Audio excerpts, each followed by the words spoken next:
The snow fell heavy that night. The wind bit into my skin, and ice pellets rattled against my coat like tiny knives. I had only meant to take a walk along the edge of the woods, to clear my head, but I wandered too far. By the time I thought to turn back, my footprints had already vanished beneath the snow. Everything was silent, just my own breath, and the crunch of my boots breaking through the frozen crust. The cold seeped deep, like my bones were shivering. I pulled my coat tighter and trudged forward, head down, unease creeping in. The wind hissed through the trees, shaking loose clumps of snow that thudded against the ground. The sky darkened, and all I could think was get back now. I don't know how long I walked. The snow deepened, swallowing my legs up to the calves. When I finally looked up, I saw them tall, motionless shapes standing in the clearing ahead. The wind whipped snow around their gaunt silhouettes. Their eyes glowed in the dark, a cold, pale light that made my stomach twist. They weren't human. I don't know how else to describe them. They loomed like hills, their skin so white it nearly blended with the snow. Their bodies were withered, stretched too long, like corpses pulled thin, draped in tattered scraps of something that might have been cloth. The strange thing was, they were crouched low, as if trying not to startle me, but they never stopped watching. Their stares were empty. No hate, no kindness, just the way a person might look at an insect. I stood frozen, feet locked in place. The wind howled between them, sharp and keening, like a distant wail. The snow thickened, blurring my vision, but their eyes stayed bright, unblinking. I don't remember lifting my foot. The first step plunged me knee-deep, the cold searing up my legs. I tried to turn, but no matter which way I moved, those figures lingered at the edges of my sight, keeping pace. Snow, wind, my own heartbeat, everything roared in my ears. I lost count of how many times I fell. At some point, I stumbled into a thicket, gasping. When I looked back, they were still there, crouched in the snow, watching. The wind died, and the silence was worse, just my own ragged breathing. Their eyes flickered, a reminder we're still here. I scrambled up, legs shaking, mind screaming run. I don't know how long I ran. The snow climbed to my waist, the cold gnawing through me, up my spine, into my skull. Then light, faint, wavering, a cabin window. I crashed against the door, pounding until my hands went numb. When it opened, I nearly fell inside, choking on words I couldn't say. An old man stood there, frowning. He didn't ask questions, just handed me a cup of hot water and led me to the fire. The warmth brought feeling back to my fingers. I glanced out the window. Still snowing, nothing out there. Like they had never existed. But my heart wouldn't slow. My shirt soaked with sweat. I stayed the night. The old man never asked, and I never spoke. But when I woke in the dark, I swore something was staring through the glass. The snow smothered all sound. The quiet was worse than the storm. Morning came, the sun glaring off fresh snow. I thanked the man and left, retracing steps that no longer existed.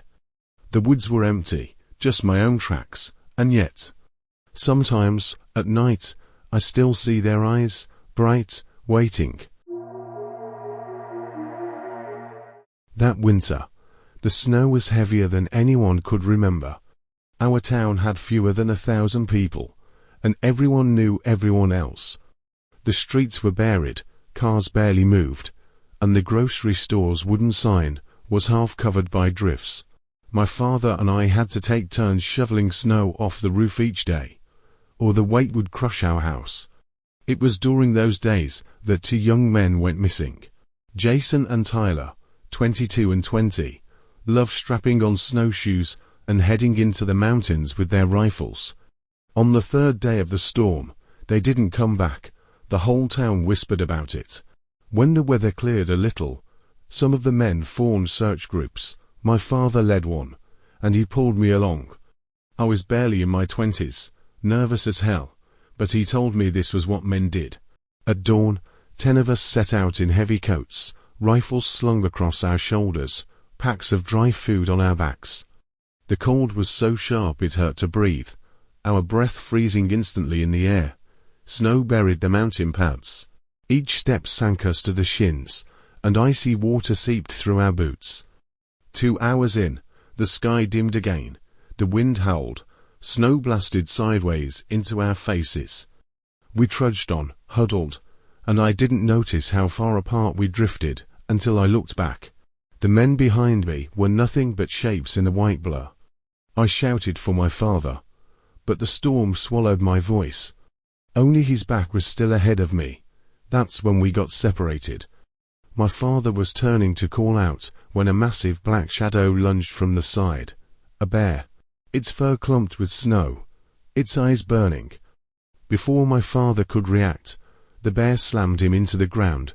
I shouted and raised my rifle. He wrestled against the animal, shoving the barrel against its chest, but the weight was crushing him. I pulled the trigger just as the bear swiped. The blow knocked the rifle sideways, the shot tearing past its shoulder and into the trees.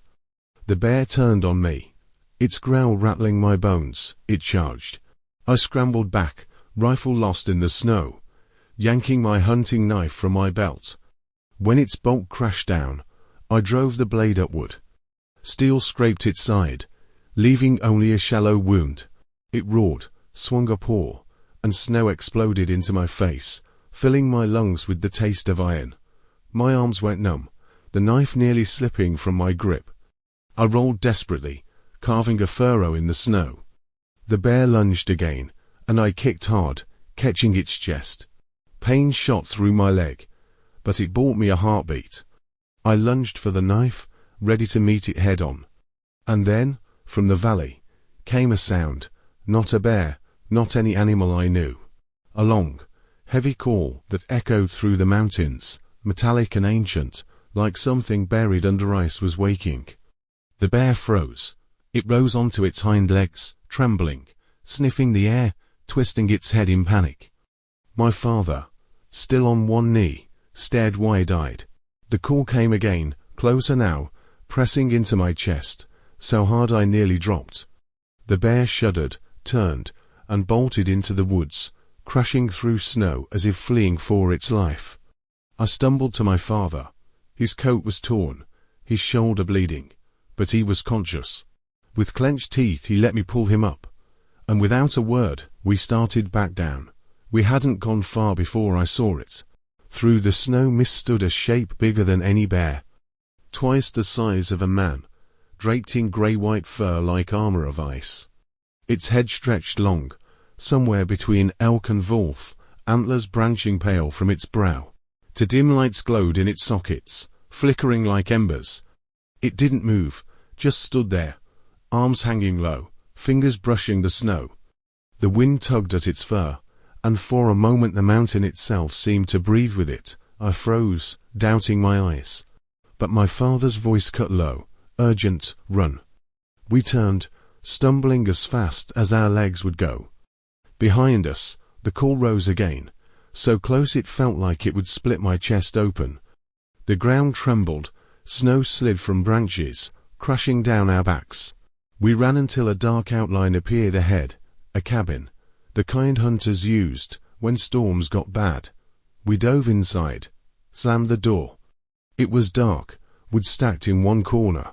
As my eyes adjusted, I jolted. 2 figures sat huddled inside, Jason and Tyler, clothes torn, faces pale, shaking. The 4 of us sat together, listening as the storm screamed, and that sound drifted further away. No one slept. We listened to our own hearts, to the wind, to nothing else. By morning, the snow had stopped. Light seeped in, and outside the world looked untouched, smooth and white. No sign of the thing, only bare tracks leading into the woods. I helped my father out. His shoulder was swollen, but he could still walk. He stared at the mountains, his face grim. He told me not to speak of what we'd seen. He said whatever it was had always lived here, but it had never come down to the town. Maybe it only appeared when the snow was deepest. As long as people didn't disturb it, it would stay away. I saw how pale his face was, and I knew he meant it. I couldn't even speak. We brought Jason and Tyler back. Everyone assumed the storm had split us up. No one knew the truth. They asked questions, circled around us, but all they got was silence. Even now, when the snow comes down thick and heavy, I hear that call again in my head. And I see that figure standing in the storm.